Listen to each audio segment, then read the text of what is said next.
Hello, in this video I'm going to go through polarity. Polarity of bonds and polarity of molecules. Now remember, polarity, we've talked about this a lot this year. Polarity is when a molecule, or in this case a bond or a molecule, has a sort of permanent difference in charge on one side. So we talked about water being polar a lot. It has a positive side and a negative side. Now what causes polarity? Well, it's because the two atoms involved are going to have a different pull on electrons. So we're going to sort of go through this here. We'll start with polarity of bonds. Now, these two concepts are very different, so we're going to go through them separately. So first, polarity of bonds. The polarity of a bond is determined by the difference in electronegativity between the two elements. Remember, electronegativity is the ability of an element to attract new electrons. So we think about which elements on the periodic table are the ones that want new electrons the most. Well, those are going to be the nonmetals. Specifically, the halogens always have very high electronegativities. Nitrogen, oxygen, very high electronegativities. These are the ones that want them the most.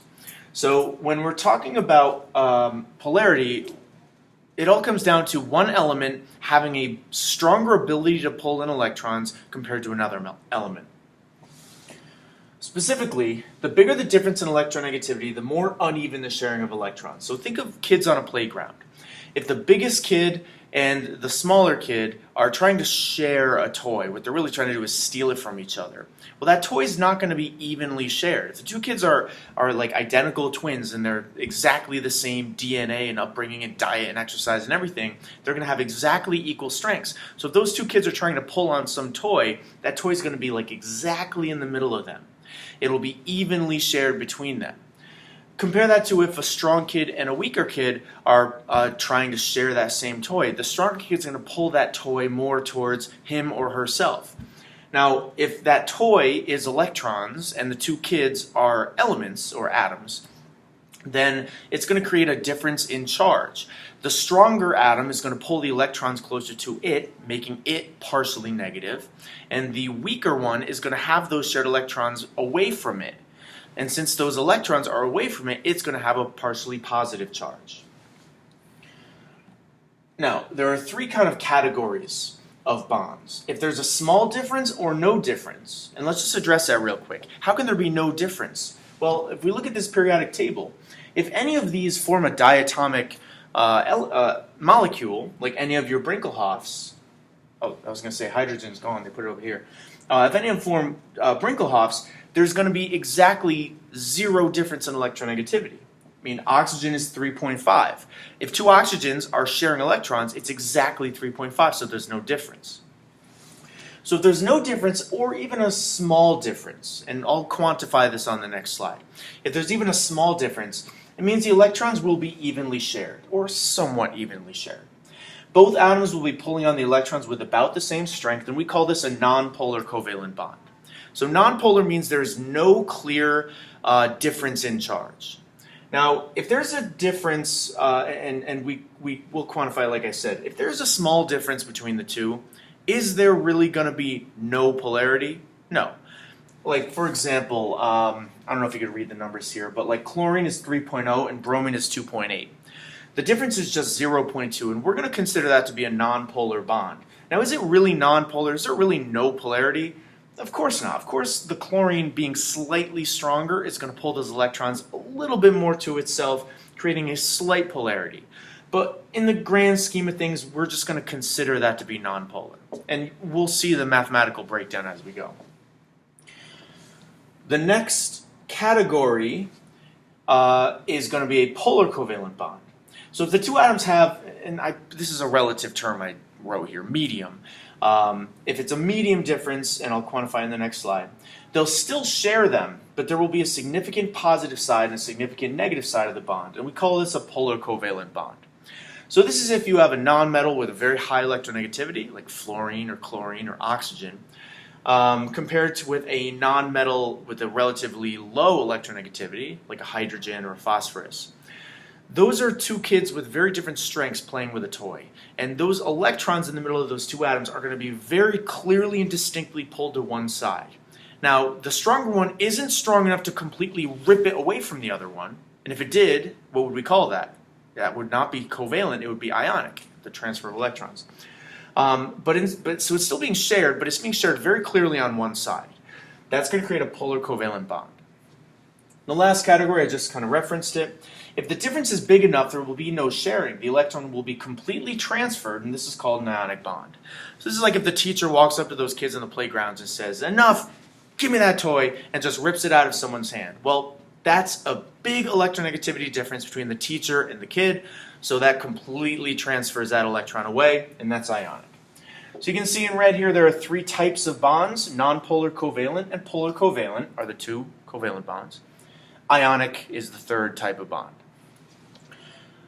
So before we quantify it, this is just an image here of the different electronegativities. Remember the trend you should know. It increases from left to right and it decreases from top down. The most electronegative element is fluorine. I call it the 4.0 GPa of the periodic table. The least electronegative, these both say 0.7, but we can infer from the trend that francium would be the lowest. And you should have a copy of this as well. So here's the basic breakdown. If the difference is 0 to 0.3, we consider it to be nonpolar covalent. Again, if something has a difference of 0.3, is it really perfectly noncovalent? Of course not. There's a little bit of polarity there, but it's small enough that we generally consider it to be nonpolar. 0.4 to 1.8 is going to be polar covalent, so that's why I said medium difference. It's just medium relative to this. And if the difference is 1.9 or more, that's going to be your ionic bond. Now these ranges, they're not really set in stone. It's not like there's a clear, distinct category here. This is like a sliding scale.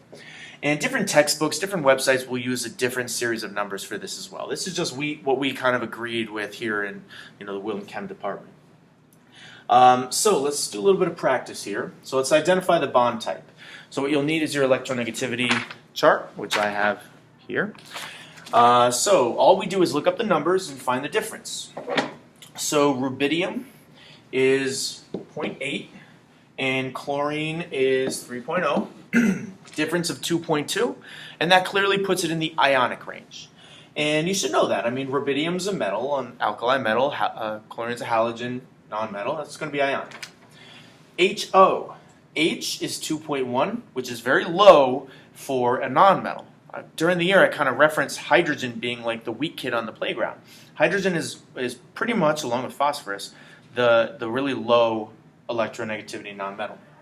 So again, this is 2.1, and this is 3.5. Difference of 1.4. That's clearly very polar covalent. It's within the polar covalent range, but notice how it's like, it's almost so polar covalent, it's almost ionic. And we talked about this. The HO difference is so significantly polar, it has its own special category, and that's a hydrogen bond. Remember before we talked about what makes a hydrogen bond? It's H bonded to either NO or F. Why NO or F? Because look at their ridiculously high electronegativities. Now chlorine is also 3.0, but it's still not considered a hydrogen bond when it's with chlorine. It's really just these three. So again, why a hydrogen bond with those three? Because hydrogen is so low, NO and F are so high, that the huge difference in electronegativity creates a very polar bond. NF. N is 3.0, fluorine is 4.0, so that's going to be polar covalent, difference of 1. CaBr, calcium is 1.0, bromine is 2.8 for a difference of 1.8. Now you can see the 1.8, if we're really being strict here, we're going to call that polar covalent, and that's what we would call that. Now we know that calcium and bromine are really, we've been calling that ionic all year. Because, calcium is a group 2 metal, bromine's a group 17 halogen, nonmetal, metal, nonmetal, makes ionic. So I would still consider this to be ionic, but according to the category, we're technically going to call it polar covalent. And that's what I mean by this being like a sliding scale. It's not like at 1.85 there's like a clear cutoff and everything else is going to be clearly ionic and clearly polar covalent. It's sort of like a sliding, it's a range. Okay? NN, that's easy. It doesn't matter what N is. I mean, it's 3.0, but you don't need to know that. If it's two identical elements, the difference is obviously going to be 0, which makes it nonpolar covalent. In fact, this is perfectly nonpolar covalent. There is exactly 0 difference there. SCl, So S is 2.5 and Cl is 3.0. Difference of 0.5. That's still considered polar covalent, but you can see how it's really close to nonpolar covalent. So again, the difference here of 3.5 and the difference here of 1.4 are both considered polar covalent, but there's a big difference there. And that's why this is going to be less polar than this. And in terms of intermolecular forces, this is going to have weaker intermolecular forces than this. ClBr. So chlorine is 3.0, bromine is 2.8. The difference is 0.2, which makes it nonpolar covalent. Again, is there really no polarity difference here? I should say, is there really no polarity here? Is there really no electronegativity difference? Of course, there's a little bit of a slight charge here. The chlorine's going to be slightly negative because it's hogging those electrons a little bit more. The bromine's slightly positive. But it's small enough that we're generally going to consider it nonpolar. pH. P is 2.1. H is 2.1. What's the difference? 0. I think I kind of referenced this before. The difference is 0. Now, technically it's 0 with these 2 sig fig numbers. If you really, used a better reference and had like a bunch of decimals, you might see there is an actual meaningful difference there. But regardless of whether it's truly 0 or if it's like 0.0 something, it's going to be a nonpolar covalent bond. So it's as simple as looking up the electronegativities and doing the math. The next thing I want to show is using arrows to show polarity in polar covalent bonds. So let's do a couple examples here. So imagine we have, let's say, carbon and oxygen. So the carbon-oxygen bond. So the electronegativities of this, 3.5 and 2.5. So this is clearly going to be a polar covalent. And a certain symbol we use is this arrow. Now, the key is the arrow points towards the more electronegative element. Which one's the more electronegative element? Oxygen. The arrow goes above it and points towards the more electronegative element. And just to drive the point home, on the back side of the arrow, we put a vertical line like this. And notice how that sort of looks like a plus sign. This is the more electronegative side, which makes this, technically we can say, the electropositive side. And really this becomes like the partially positive side. Because if that oxygen is kind of hogging these 2 shared electrons, that oxygen is going to be the slightly negative side, and that carbon is going to be the slightly positive side. So this arrow is what I mean by using arrows to show polarity. So in this case, it's going to point towards the O. If we want to do another example, let's say we have, we'll do nitrogen and fluorine. Okay? So nitrogen is, I think it's 3.0, right? Yep, 3.0. Fluorine is 4.0. Difference of 1 makes it equally as polar covalent as this. Which way does the arrow point? Towards the more electronegative one. Again, to the right. And you put the line, should be a little more over the nitrogen there. So sort of like that. Let's do one more. Let's do bromine and hydrogen. So imagine you have a bromine and a hydrogen. Bromine is 2.8. Hydrogen is 2.1. The difference is 0.7, which puts it in the polar covalent range. The arrow points towards the more electronegative one. This time it points this way. The arrow doesn't always point to the right. It points towards the more electronegative one, and the line goes here. Okay, so the arrow just helps to show you which way, which side is really the more negative side, and also which one is the more positive side. Alright, so just a little bit more practice. I might want to pause the video here and work through these. So identify the bond type, and if it's polar covalent, give me the arrow. So I'm going to go through these quickly. Carbon is 2.5, selenium is 2.4. The difference is 0.1, which makes this nonpolar covalent. And because it's nonpolar covalent, we're not going to do a line. Now technically you could do a little line pointing towards the carbon, but it's so weak, we generally only do the line for polar covalent. So, nonpolar covalent. BRP. Bromine is 2.8, phosphorus is 2.1, a difference of 0.7, that makes it polar covalent. The line is going to point towards the bromine because that's the more electronegative side. NaF. I'll bet that's going to be ionic. Sodium fluoride should be ionic. Sodium is 0.9, fluorine is 4.0, difference of 3.1, huge electronegativity difference there. Of course, fluorine is the 4.0 GPa of the periodic table, makes sense. So that's going to be ionic. Again, I'm not going to do one of these lines because these lines kind of show polarity. They don't really show ionic charge. Cl. Carbon is 2.5, chlorine is 3.0, a difference of 0.5, which puts it in the polar covalent range. The arrow points towards the more electronegative, which is the chlorine. Si. Sulfur is 2.5, iodine is also 2.5, difference of 0, nonpolar covalent, no arrow. LiO, lithium oxide, I assume that's going to be ionic. Lithium is 1.0, oxygen is 3.5, difference of 2.5, so ionic. Now how did I assume? Well, metal, non-metal, it's probably going to be ionic. Fn, I think we did this one before. So fluorine is 4.0, nitrogen is 3.0, difference of 1.0.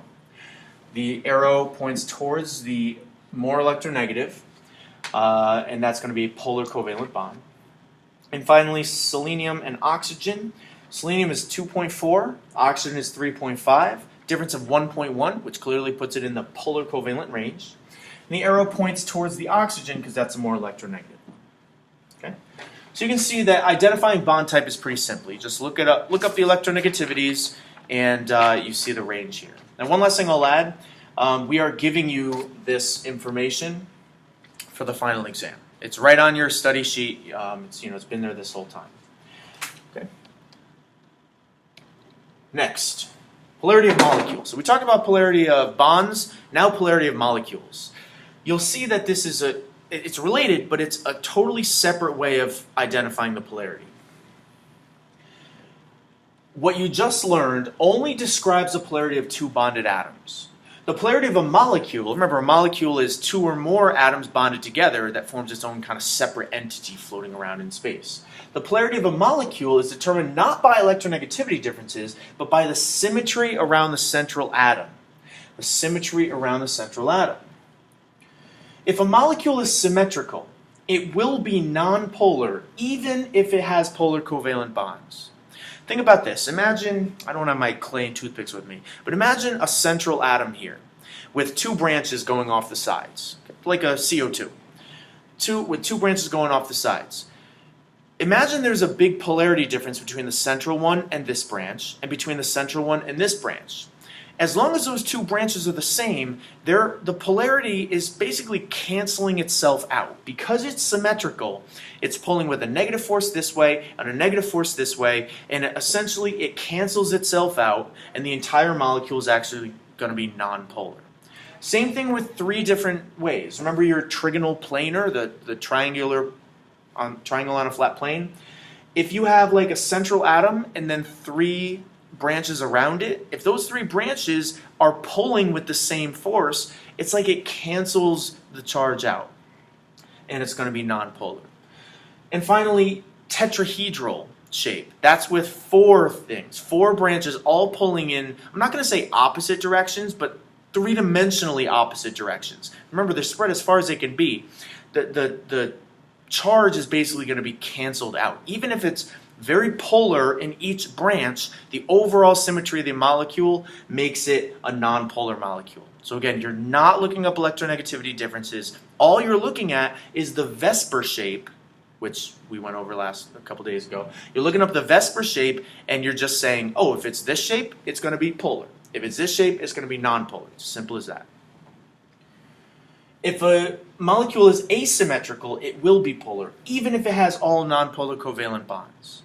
So this would be the asymmetrical shapes, we'll go through it in just a minute, are going to be anytime there's a lone pair of electrons on that central atom. So if it's bent like a water molecule, or if it's trigonal pyramidal, like an NH3 type.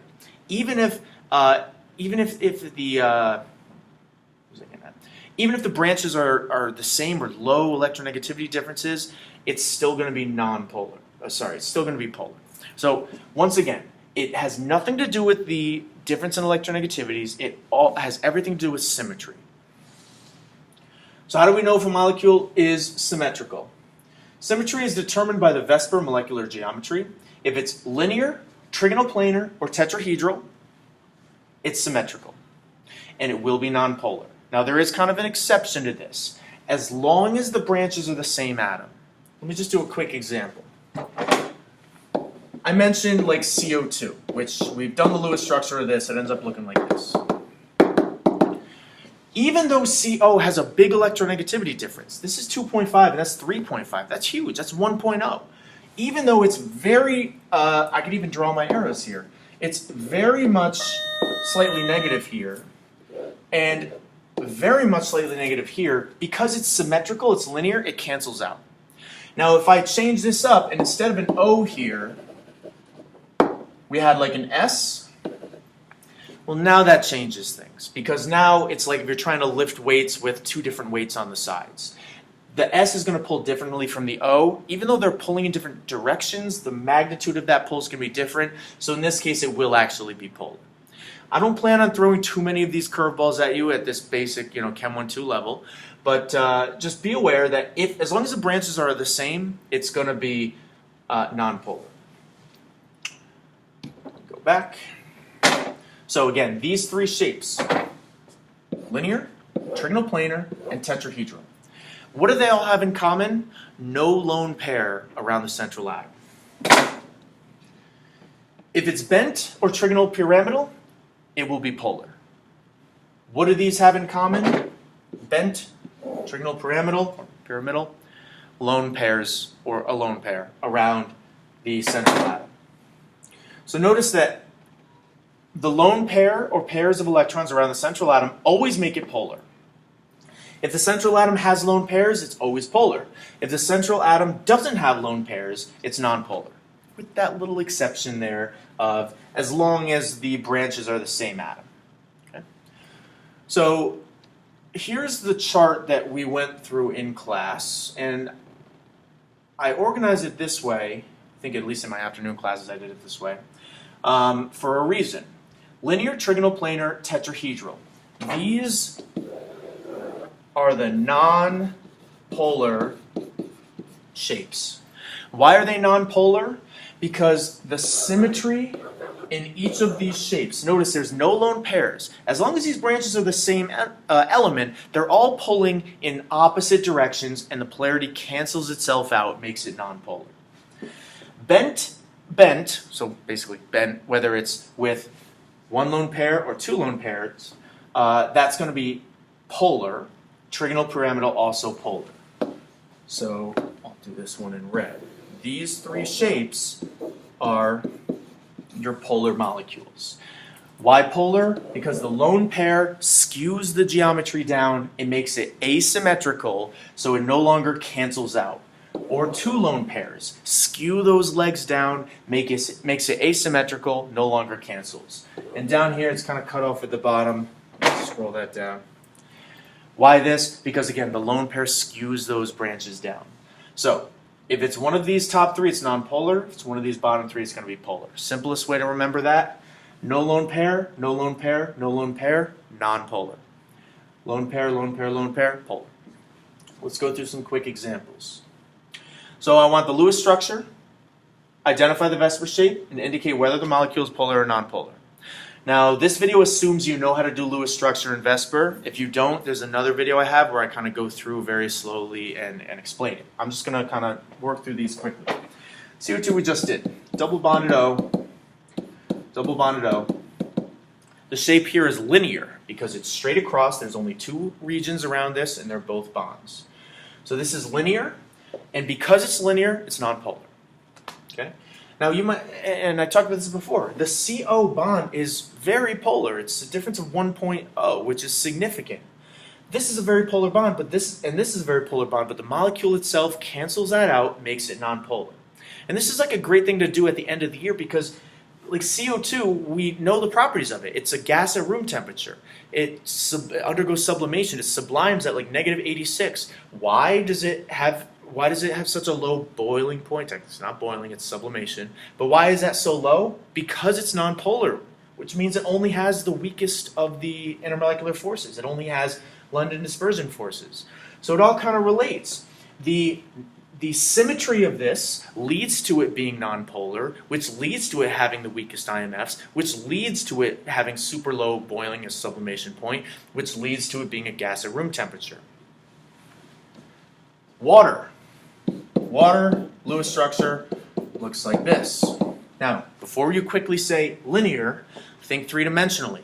The two lone pairs here kind of skew the two H's down. Think of this like, it's almost like a tetrahedral shape where you have your central oxygen, you have a hydrogen here, you have a hydrogen here, you have a lone pair there, and you have a lone pair there. It's almost like that tetrahedral shape. But remember, you don't actually see the lone pairs. So it really looks like that. And there's your water shape. Now because it's bent, and it's bent because of those lone pairs, this is going to be polar. Now we've talked about CO2 versus water a lot this year. We all know that water is polar. Why is water polar? Because the Lewis structure, the lone pairs skew those branches down, which makes it not polar. And that polarity allows the high electronegativity difference to really take effect. This is why water has all three types of IMFs, dipole-dipole, hydrogen bonds, and LDFs. This is why water boils at 100. If this weren't true, we wouldn't be here today because life started in the oceans. This is a huge concept. The polarity of the molecule, which is all about its shape, is a huge factor, CO2. And CO2 is much more heavy than water. CO2 is 44 grams per mole. Water is 18. Even though this is much heavier, it's nonpolar, so it's weaker. This is much lighter, but it's stronger.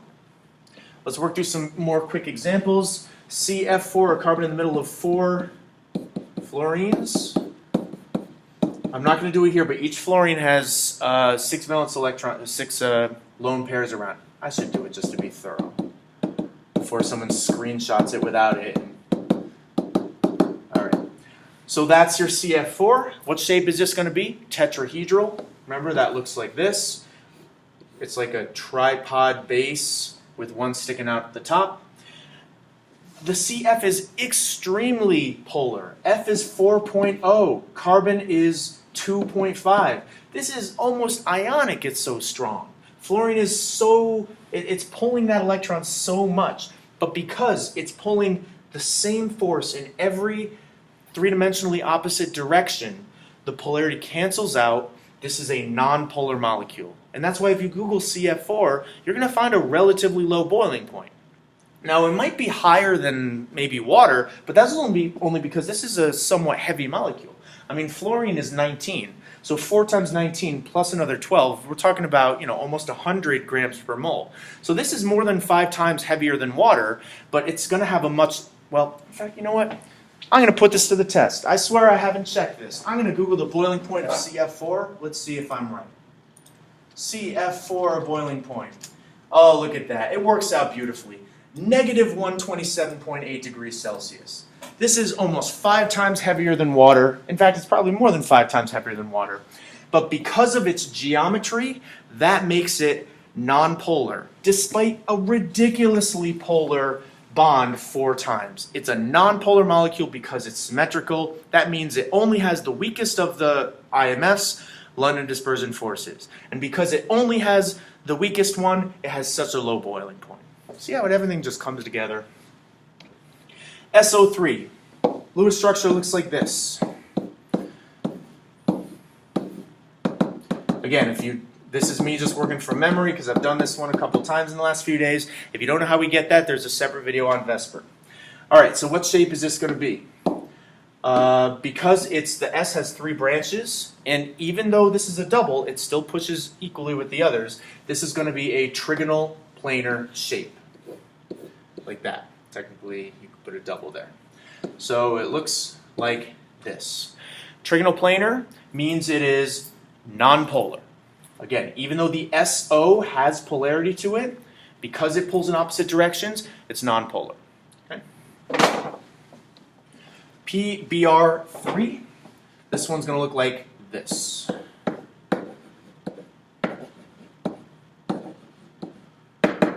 With lone pairs around the bromines. Okay, what shape's that going to be? Before you say trigonal planar again, notice the lone pair here, that skews the geometry. So really, this phosphorus has 4 electron domains or electron regions. 3 of them are bonds and 1's a lone pair. So what's this going to look like? Your phosphorus is going to be here. You're going to have 3 bromines. And you're going to have your lone pair. So really, the phosphorus has technically a tetrahedral arrangement around it. But because you don't actually see those lone electrons, that's a shape we get. And notice we have that clear, distinct, triangular shaped pyramid. Well, it's not the best way to draw it, but it's trigonal pyramidal or pyramidal. The presence of the lone pair above the phosphorus skews the geometry, makes it asymmetrical. This is going to be a polar molecule. So the symmetry, the asymmetry of it gives this polarity, which means it has not just London dispersion forces, but that's also going to have dipole-dipole forces. And I'll bet when I Google the boiling point of that, it's going to be very, very high. PBr3 boiling point. PBr3 boiling point. There we go, 173.2. So why is that such a high boiling point? Because the geometry leads to it being asymmetrical, which leads to it being polar, which leads to stronger IMFs. O3 is ozone. 3 O's. Now when you work out the VSEPR, again, consult the video if you don't understand this. That's what you get. One of them's single bonded, one of them's double bonded. Before you say linear, think 3-dimensionally. This oxygen has 3 electron domains around it. 2 of them are bonds, 1 of them is a lone pair. It's going to end up looking like this. Now, of course, you don't see that lone pair, and that gives it the bent shape. Now, this one, you're saying, okay, you said if it's bent, it's going to be polar, but this can't be polar, right? Because it's oxygen, oxygen, oxygen. There's no difference. And the answer is, even though it's all oxygen, it's still polar. The difference in electronegativity means nothing when it comes to the molecular geometry, or when it comes to the polarity of the molecule. Because it's bent, this is going to be polar, despite the 0 difference all around. And why is it polar? It's because this lone pair of electrons throws off all of the charge. It basically, it's slightly negative up here, which makes these slightly positive down here. So ozone is going to be polar because of its bent structure. Last one. HCN. Carbon in the middle, triple bonded nitrogen on one side with a lone pair, single bonded hydrogen on the left side with no lone pair. This is linear. Remember we said linear is going to be nonpolar, but that's only if it's equal branches. This is the example you might see where it's not equal branches, as we've done this one in class. There's an electronegativity difference here. Hydrogen is 2.1 and the carbon is 2.5, nitrogen is 3.0. So what we have here is different poles going in different directions. There's a slight electronegativity difference here, and there's a slight electronegativity difference here. Even if these were going in opposite directions, the magnitude difference between them would cause it to basically not be symmetrical. So, because the branches aren't identical, this is actually going to be a polar molecule. So don't always associate linear with polar, it's only if the branches are the same. And just to kind of go on that point, we talked about how like CF4 is going to be nonpolar, carbon in the middle of 4 fluorines. And why is that nonpolar despite a ridiculously large electronegativity difference? Because it cancels out, it's symmetrical. If I swapped one of these F's out and put a bromine here, that's going to make it polar. Because now they're not all pulling with equal strength, so it's going to be slightly skewed. Okay? So just keep that in mind. As long as the branches are the same, if it's one of these 3 shapes, nonpolar, as long as the branches are the same. If it's any of these shapes, regardless of anything, no exceptions, it's going to be polar. So that's how you explain the geometry or the polarity of molecules.